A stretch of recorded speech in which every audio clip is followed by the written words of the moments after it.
We're here in Zionic Sounds Dub Lab with Geneman, the original man. I think he's the guy who pioneered the phrase gospel reggae back in the 90s. I think you are. If not, you're one of the first to use it. I think I'm the guy. We're about ready to track the first vocals on his album, tentatively titled Long Time.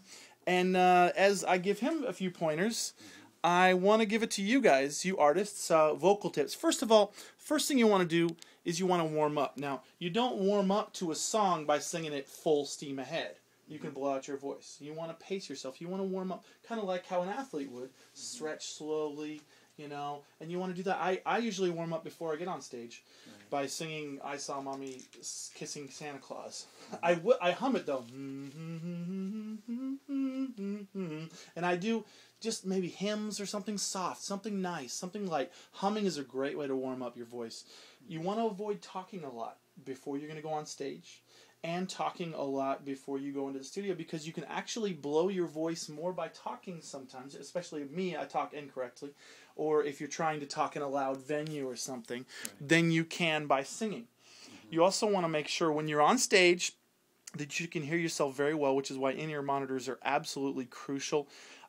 If you overcompensate, you'll blow your voice in a second. And everybody thinks, oh, it's the concert. At the end of every concert, I don't have a voice. You will have polyps on your and nodules on your vocal cords, and you wonder why artists like Buju don't have a voice anymore. Like they really do sound like Gargamel now. That's why, because their voice gets gravelly and worse and worse. Part of that is weed, so no smoke. Avoid all cigarettes, all smoking, even incense in the studio. You should stay away from that.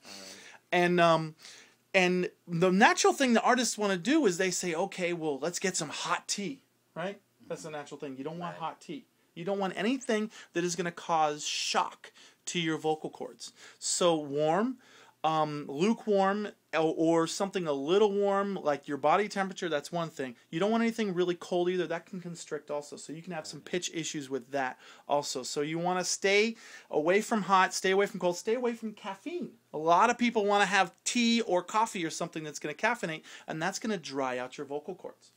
You want to stay away from lozenges. I used to use lozenges for years. I would go on stage, and whenever my voice started hurting, I would put in one of those honey lemon cough drops. And then all of a sudden I couldn't feel my throat anymore, and then I just keep singing. And then I wondered why I was going to a vocal therapist for a year trying to get my voice back. I wondered why. Well, it's because I blew out my voice and I got nodules on my vocal cords. You don't want that to happen. This is your only instrument as a singer, so don't ruin it. So when your voice is saying you've had enough, you've had enough.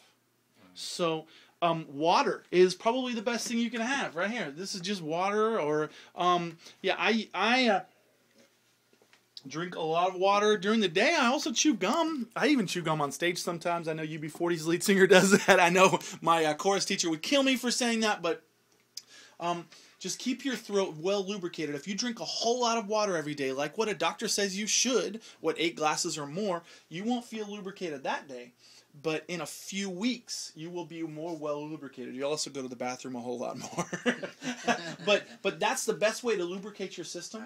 Is not some topical thing that you spray in. Although there is like a aloe vera spray I've used before. Sometimes I'll use that when in desperate measures. But anything that's going to numb your throat, avoid that, because anything with menthol or caffeine is also going to dry out your vocal cords. So warm it up softly, and then when you're done with your set, warm it back down again. That's right, you're humming right now. When we're praying as a band right before we get on stage, everybody in the band's like, whoa, he's real Pentecostal. He's humming and high and no, I'm just warming up my voice.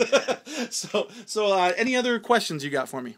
Not right now. I'm just ready to. Okay, put your headphones on. Right? Now, whenever you are performing, this is what I do. I track him. I'm going to track him doing probably each verse 4 times, and I'm going to have him sing the last few words of the chorus, and then the whole verse, and then going into the chorus, always sing the next line when you're doing an overdub or anything like that, because you want to make sure it's seamless when you're doing the edits. There it is. Those are my vocal tips for gospel reggae artists. Go ahead and sing for me.